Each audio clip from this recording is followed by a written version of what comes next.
What's going on, people of YouTube? My name has to be Kurtyoy, and welcome to another video where I discuss England versus Wales. And before you start, you're just using clickbait. I wish you'd stop this using clickbait. I don't care. Okay, this is a channel where I put footballing opinions out there, and I'm going to put my footballing opinion out through England's Wales game, and also partially the Russian game, which I will briefly address first. Sterling was awful, Kane was awful, Lallana, although people said he was awful, I felt was really good. Kyle Walker and Wayne Rooney played fantastically, and the fact we only scored one goal and it was a free kick is horrific. Okay, that's the England-Russian game out of the way. Also, but poor defending, I suppose. On to England versus Wales. That's been on a few hours ago. Currently, I think it's half-time. As I'm recording this, it's half-time between Northern Ireland and Ukraine. Hopefully, Northern Ireland can pull through on that one. But I'm looking at it, and I think it's a good result. People are saying, "Oh, let's not get too hasty here. Let's not get too hasty because it's only Wales. Let's not get carried away with ourselves." But you've got to look at the fact of it's a big win. It's a huge win. And Roy Hodgson has proved a lot of people wrong, because a lot of people said Roy Hodgson does not throw his toys out of the pram to try and get what he wants.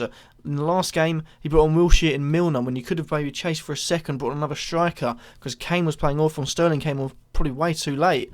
1-0 down, second half comes, off comes Sterling and off comes Kane, which I thought was a great choice, both for them two.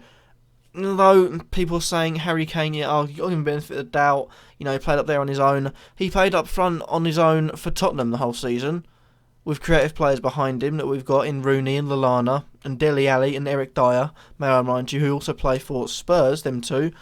So Harry Kane should have no excuse. He's been poor so far.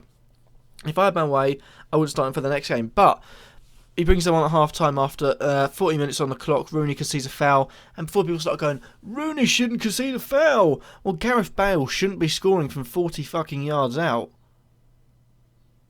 Gareth Bale should have 0 goals in this tournament. First of all, the keeping error in the first game was horrific. This one, Joe Hart should be saving.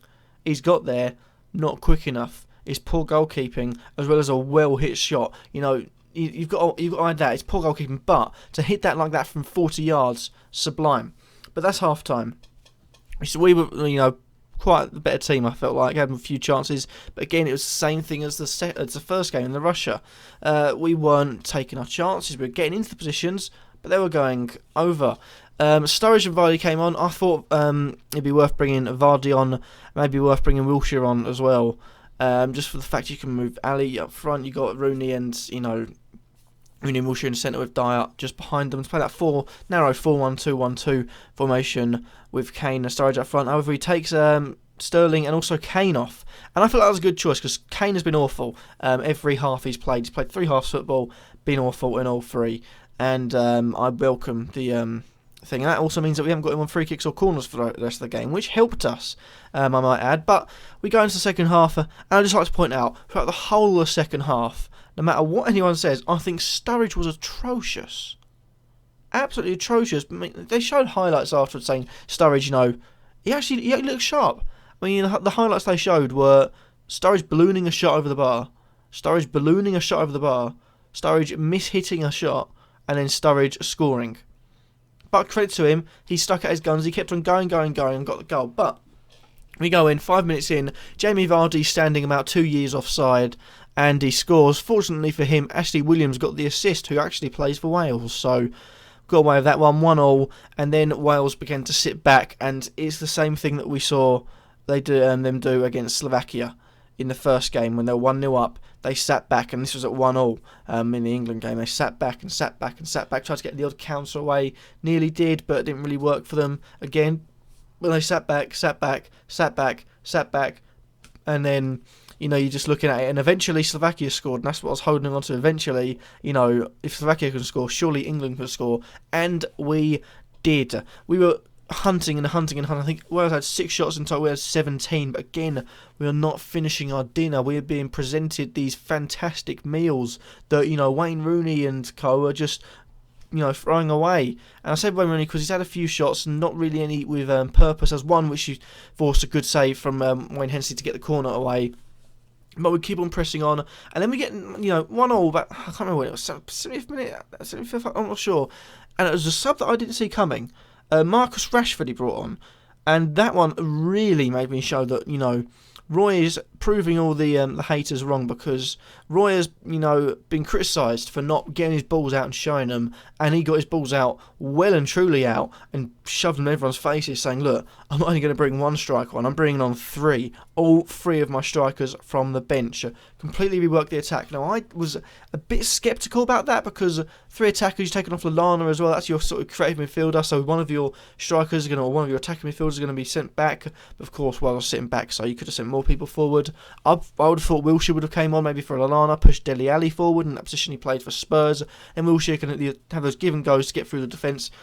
But credit where credit is due. I did say Marcus Rashford shouldn't have gone to the Euros. He did all right when he came on. He was making runs, winning chances, getting good crosses and passes into the area, and we kept on hammering down. And eventually, if you hammer at something for so long, eventually it's gonna cave in, and that did. It was a bit fortunate the way it got through, but Danny Sturridge managed to force his way through. I think it was Gunter, I'm not too sure, Gunter, Chester, something like that, fell over and sort of went over them from his right foot, and Hennessy got a slight touch on it, but it wasn't enough to stop it. Sturridge wins. He gets a short little one of his celebration things out before eventually everyone runs over to hug him. I think probably Gary Neville was in there somewhere. I mean, I highly doubt he wasn't. But in the end, it was a good win. And people will immediately say, well, let's not get ahead of ourselves. That's what I alluded to earlier. Let's get ahead of ourselves because it's only Wales. You've got to appreciate this. Spain won 1-0 against the Czech Republic. France have struggled in their first two games. They got, the second goal because Albania pushed forward looking for an equaliser in the last game, and Payet's wonder goal was enough to win any game. Fantastic goal. So France have looked worrisome. You look at Spain, they've looked worrisome. Belgium lost their first game in Italy 2-0. Italy, might I add here, I did predict them to go flopping out. I think it could be Belgium going flopping out and Italy going quite away because they looked really good in that game. And also, you got to look at the fact that Germany, they won 2-0, but nervy at the back. It's worth noting that. And also, although they didn't have Hummels, it's also worth noting that they could have took more chances. It could have been like 5 or 6-0 in that game, but there's only 2-0. So not every team is firing all guns blazing, all cylinders being thrown at the chart. You're looking at an England team that's performed pretty much the same as every other team. And then you say, oh, but if you come up against real quality, what are we going to do? Well, I think Hodgson hopefully has learned a lesson from this one. I've stuck by Sterling. I did record a video. I was going to put after the Russia game, but I didn't because I had Euro Roundup going up. But for me, I'm looking at it. Sterling has to be dropped. And we have to go to that narrow formation, get two strikers up front. Also, I'm going to say Harry Kane, maybe give him a benefit of the doubt starting game, but I think he should be dropped as well. If I'm looking at it, I think Vardy should definitely start. I mean, I had a little conversation on Norman Lyon just scored. Had a little conversation with my mate on Twitter.